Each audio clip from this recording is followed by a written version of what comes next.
We're looking at homework from section 6.1. This is question number 23. If all other quantities remain the same, how does the indicated change affect the minimum sample size requirement? A. Increase in the level of confidence. B. Increase in the error tolerance. C. Increase in the population standard deviation. So for all of these questions, we're going to need to refer to the minimum sample size formula.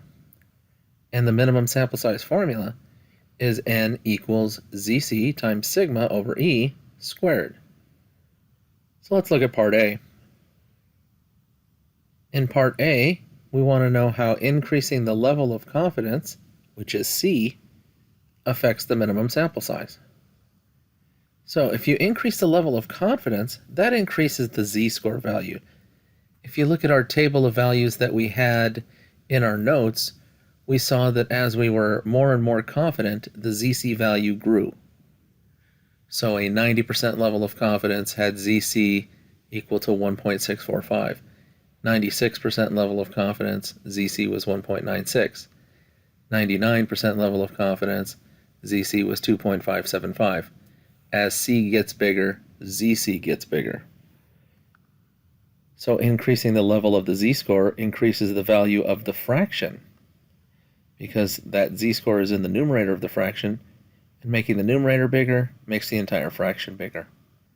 And if we make the fraction bigger, then the square is bigger, so the minimum sample size becomes larger. So an increase in the level of confidence will increase the minimum sample size required. That's part A. So let's take a look at part B. Part B asks, how does an increase in the error tolerance affect the minimum sample size requirement? Error tolerance is just another name for margin of error. So the error tolerance is the denominator of this fraction. Increasing the value in the denominator of a fraction decreases the value of the fraction. As the denominator gets bigger, the value of the fraction gets smaller. So if we're making the fraction as a whole smaller, when we square it, we get a smaller answer. And so then that means we get a smaller sample size. So an increase in the error tolerance will decrease the minimum sample size. So let's take a look at part C. In part C, how does an increase in the population standard deviation affect the minimum sample size requirement? Choose the answer below. So, the population standard deviation is part of the numerator of this fraction.